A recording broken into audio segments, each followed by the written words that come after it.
to today's video. My name is Trisha and we are going to be talking about 5 of the least interactive reptiles that you could possibly get. Most reptiles will actually prefer not being interacted with. Reptiles aren't notoriously known for being like affectionate and cuddly and social and wanting to come out. A lot of them will tolerate it just fine. And some of them do seem to actually enjoy it, and it can be a form of enrichment to take your reptile out and handle it and do all of those fun things. But it's not like that for most reptiles, and we're going to talk about 5 of the least interactive. So these are reptiles that you really wouldn't be handling often whatsoever, if at all. And we're going to discuss the reasons why. Some people may prefer an animal like this. Maybe they just don't have a lot of time and they want to keep a cool reptile that they can observe and see here and there, but they don't really need to be necessarily hands-on because they're really busy. An animal that isn't very interactive could be perfect for that type of person, and I have had people ask me about certain reptiles that would be good for cases like that, so I figured why not just make a video on it. So the first reptile on my list, I'm not really going in any certain particular order. This is just 5 animals that are not very interactive as pets. And the first one is the crocodile skink. So these lizards are extremely cool and unique looking. They look like little mini dragons. There's really nothing like it. They're very interesting, very unique, and very beautiful. So a lot of people do want to keep these animals just because of their appearance, because I mean, if you look at it, it is highly appealing and most people will think that it's awesome regardless if they're into reptiles or not. So the thing with these animals is that they are extremely shy and they are very highly prone to stress. So a crocodile skink may seem like a really cool pet because of how cool it looks, but the thing is, they're most likely going to be hiding away from you and you don't see them very often when you keep them as pets. I don't have any personal experience myself keeping one, and I've avoided keeping one because of all of this, because I want to be able to see my animal at the very least, and especially when you're going to get an animal that looks so cool that you want to be able to see, and then you just have it and you can't see it, I feel like that's just a little bit disappointing. So I wanted to bring a little bit of awareness, especially if you're interested in getting one of these guys, at least you are aware of what you're getting yourself into. So that way I can save you some disappointment if you get this animal and you give it all of this amazing care and then you never see it and you just wanted to be able to see it because they're so cool looking. Another thing with these crocodile skinks is that they are not easy to take care of whatsoever. They require a very high humidity, a nice clean water area, and they can be pretty challenging to get that set up correct. Definitely not a good lizard for a beginner. So the other part that goes into it, because they're very highly prone to stress, if you are not giving them the proper environment with the proper humidity and temperature and hiding places and all of those things that are necessary for it to feel comfortable, it will be stressed out, and that can lead to health issues or possibly death. So they're very, very sensitive animals. They aren't going to want to be seeing you too often. They're most likely going to be hiding, and it's not an animal that you should be handling often whatsoever. A lot of people think that if you handle a lot, the animal can adjust and get used to it. But with an animal that's so highly prone to stress like this, you'd be putting them under a significant amount of stress every single handling session that you'd be trying to do. So it's really not recommended to handle these guys often whatsoever. If you want to keep them, the best thing to do is just provide the proper environment for them, let them do their own thing, and then possibly see them here and there if they choose to come out on their own. Just not very interactive whatsoever, so they had to go on my list. I'm sorry if I'm offending anyone that is really into crocodile skinks. I think they're so cool. I just would absolutely never want to keep one because of all of these reasons, unfortunately. Next one on the list are arboreal snakes. So these are snakes that live up in the trees, like green tree pythons, Amazon tree boas, emerald tree boas. All of those snakes are some of the most stunning snakes that you will ever see in the world. They are stunning. But all of them are arboreal, which means that they live up in the trees, and they're most likely going to be highly defensive because they're in a very vulnerable place being up in the trees. There are a lot of predators everywhere, and they're constantly just trying to protect themselves. So when you're keeping them as a pet in captivity, you're going to get the same behavior. They're going to see a lot of things as threats. They can get used to you over time. However, it's not an animal that you are going to be handling often whatsoever. You may not even handle it at all. I've handled Metamora, I could probably count on like both of my hands within a matter of like 4 years of keeping her. So yeah, it hasn't been often. The thing with these animals, they're also very, very fragile, especially their tails. They have prehensile tails that they use to hunt, and they wrap that around, along with their entire body, around branches in order to stay into place during the day when they're usually asleep.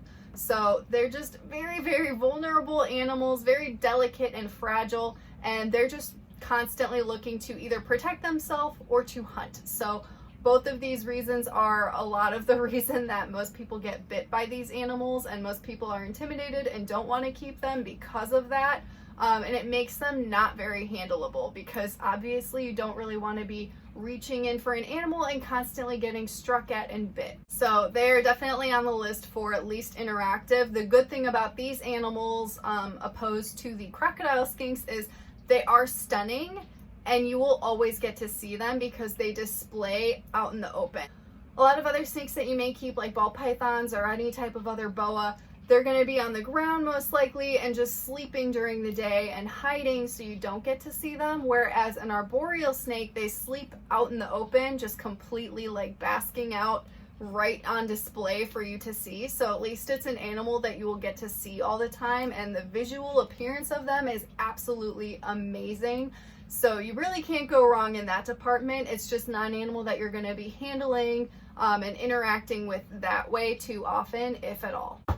Number 3 is aquatic turtles. So aquatic turtles are kind of similar to arboreal snakes in the sense that you will still get to see them because these animals will go out and bask during the day, and you get to see them swimming. So you can create a really beautiful display for turtles. They're tons of work, but they do look amazing. They're very cool to observe, and you can interact with them that way and through feeding. However, these are not animals that you're going to want to be handling too often. They also can be very prone to stress, and they don't like being handled because they just have fear of being dropped or hurt in some way, and they also may view us as predators. So if you do work with your animals, some of them are more tolerant than others. Every single animal will have their own preferences and different tolerance levels and just personalities altogether. So I'm just kind of giving you guys a general idea of these species overall. And overall, aquatic turtles are more of a visual animal and less of a handling, interactive animal in that way. Number 4, you know I had to put it in here because I just can't stop talking about chameleons. Chameleons are not the most interactive when it comes to handling. These animals are also very highly prone to stress. They're arboreal, up in the trees, very vulnerable, so they're going to see everything as predators, and they're going to be very defensive if need be, and they're just highly prone to stress. So even if you have a chameleon and it's not showing a defensive behavior and it's acting pretty normal, it still could be stressed out, you just can't visibly see it. Reptiles are also really good at hiding their emotions, like stress, or even if they're sick, because it helps them when it comes to surviving in the wild. So it's very important to just be aware of this and limit handling as much as you can. If you do have a chameleon that is more tolerant and will come out, like Baloo for instance, he comes out whenever. He likes to come out on his own terms. And then Willie is more tolerant now as well. He does get lured out with bugs still. That is my way of getting him out. I only keep them out for maybe like a minute or two, and then I put them back, and I do not handle them every single week. I trade off between them, so it's nice that I have a couple of different ones, so that way I'm not constantly just going for the same one, because these are animals that you don't want to be handling often, and a lot of the time they just won't let you handle them at all. It takes a long time to build trust in a relationship. I'm still working on that with Jurassic, who hates my guts, but it's a process, and it requires a lot of patience to build a relationship with a chameleon, and it's not always a guarantee. So it's not an animal that you're going to be handling very often, but similar to some of the other animals that I've mentioned, they are spectacularly beautiful animals. They're like the colors of the rainbow. They're so cool. They're awake during the day. You're gonna see them. They display beautifully. So these are animals that even if you're not handling them, you're gonna see them on a daily basis. And that is probably the most enjoyment that I get, because when I go to my reptile room, a lot of the animals are just sleeping and I don't see them. But the chameleons always have my back and they're always out just looking amazing. So that's why I personally just love chameleons so much. They can be interactive in other ways with like hand feeding, which again, they may not do that because they're highly prone to stress and they really do take a long time to build trust. But if you do build that trust and they trust you enough to eat from you, that can be another great form of interaction that you can have. But you don't have to do that. You can also just feed them in cups and bowls, toss some crickets in their setup, and they can hunt them on their own for enrichment. But it's not an animal that you have to be handling whatsoever. So as long as you give them the proper environment and care and kind of just leave them alone to do their own thing, they'll be pretty happy. And last but not least are one of my favorite species of all time that I want to talk about more often. I used to keep satanic leaf-tail geckos. They are my all-time favorite gecko species alive. They are the coolest things ever. But I'm going to be talking about all the leaf-tail geckos because there's a lot of different species, but they are all kind of not handleable and very highly prone to stress and fragile.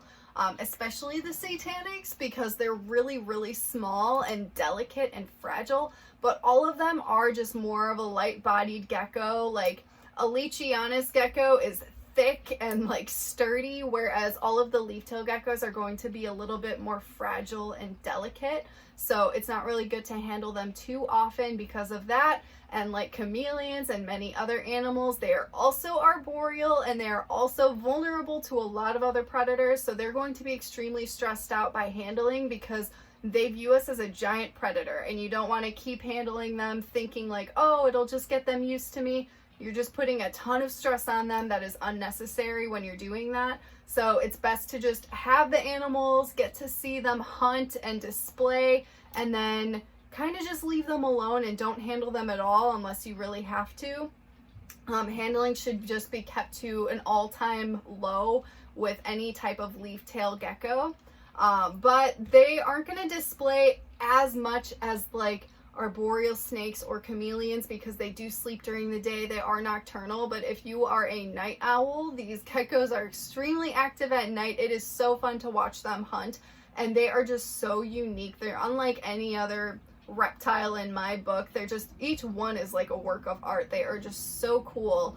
So if you're up at nighttime and you want an animal that you can just see doing cool things, highly recommend any type of leaf-tail gecko, especially if you need something that you don't really want to be handling too often. You'll prefer to be left alone, and then you can watch it be amazing and hunt cool things at night and just be a little work of art. Then a leaf-tail gecko would be perfect for you. So those are the ones that I listed. If you guys can come up with any other species that you think should be on this list, please go ahead and leave it in my comment section. I hope that you guys enjoyed today's video, and I will see you guys in the next one.